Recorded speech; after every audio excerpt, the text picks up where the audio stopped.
Hello అండి, అందరికీ నమస్కారం. Welcome back to Saubhagya kitchen. ఈరోజు సొరకాయ హల్వా చేస్తున్నా.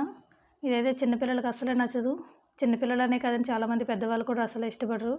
అలా తినని వాళ్ళ కోసం కూడా ఇలా హల్వా చేసి పెడితే చాలా ఇష్టంగా తింటారు. చాలా టేస్ట్గా కూడా ఉంటుంది. హెల్త్ కూడా చాలా మంచిది కదా, బాడీ డిహైడ్రేట్ అవ్వకుండా ఉంటుంది. సమ్మర్లో అయితే మరీ మంచిది. దీంట్లో కార్బోహైడ్రేట్స్, క్యాలరీస్ కూడా చాలా తక్కువ ఉంటాయి.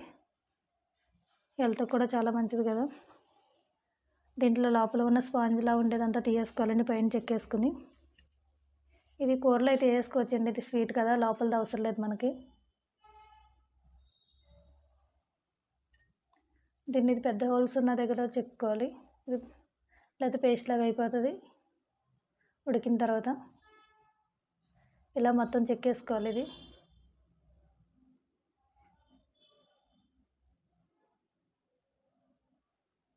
చెక్కేసుకున్న తర్వాత ఇలా కొంచెం వాటర్ కంటెంట్ ఉంటుంది కానీ కొంచెం వాటర్ పిండేసుకోవాలి. ఇది లేకపోతే స్వీట్ వాటర్గా అయిపోద్ది. ఇలా పిండేసుకుని స్వీట్ చేసుకోవాలి. దీనికోసం ఒక కడాయి పెట్టుకొని 3-4 స్పూన్లు నెయ్యి వేసుకుందాం. దీంట్లోనే డ్రై నట్స్ వేయించేసుకోవాలండి. మనకు నచ్చినవి వేసుకోవచ్చు. నేనైతే బాదం, కాజు వేస్తున్నా. ఇదైతే షుగర్తో చేస్తారని చాలామంది, నేనైతే బెల్లంతో చేస్తున్నా. హెల్త్కి కూడా బెల్లం వల్ల మంచిదే కదా, షుగర్ కన్నా బెల్లం బెటర్ కాబట్టి.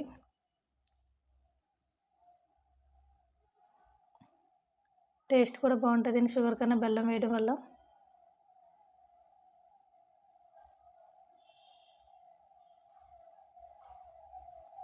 ఇలా 2 కప్పులు తురుము వేస్తున్నాను నేను, సొరకాయ తురుము. ఇది నెయ్యిలో వేయించేసుకోవాలండి. చాలా వరకు నెయ్యిలోనే ఉడికిపోతుంది ఇది వేయించుకోవడం వల్ల సొరకాయ.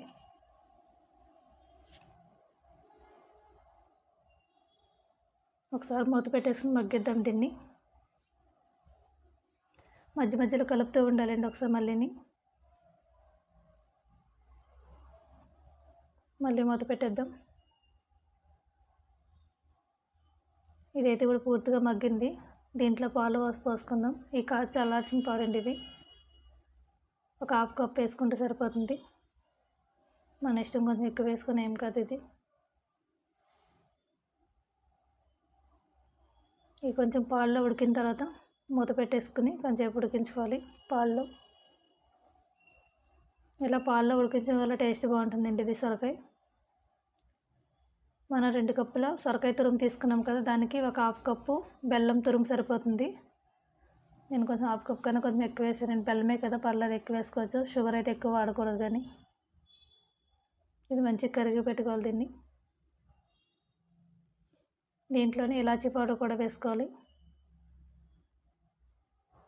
దీంట్లో మనం ఎలాంటి మిల్క్ పౌడర్ ఏమీ వాడవసరం లేదండి.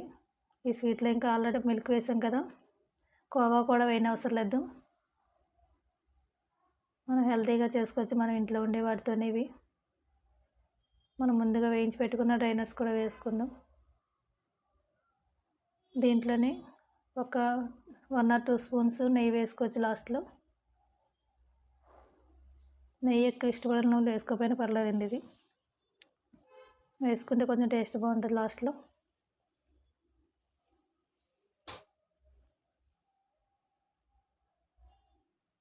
సమ్మర్లో ఎక్కువ తినడం వల్ల చలవ కూడా చేస్తుందండి. ఇది ఎండగా ఉంటుంది కదా, సమ్మర్లో అయితే కంపల్సరీ తింటూ ఉండండి.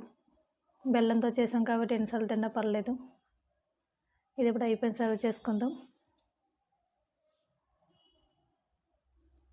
ఈ స్వీట్ అయితే చాలా టేస్ట్గా ఉంటుంది. కంపల్సరీ ట్రై చేయండి. ఈ రెసిపీ నచ్చితే మాత్రం లైక్ చేయండి, షేర్ చేయండి, సబ్స్క్రైబ్ చేయడం మర్చిపోకండి. ట్రై చేసిన తర్వాత ఎలా ఉందో కామెంట్ చేయండి. దీన్ని ఇప్పుడు బాదం, కాజుతో గార్నిష్ కూడా చేసుకోవచ్చు. ఈ సొరకాయని వారానికి 2 సార్లు అయినా సమ్మర్లో తీసుకుంటూ ఉండాలండి. ఇది ఈ స్వీట్ అనే కదండి, చాలా రకాలు చేసుకోవచ్చు సొరకాయతోని. అందుకే కంపల్సరీ తీసుకోండి ఇది.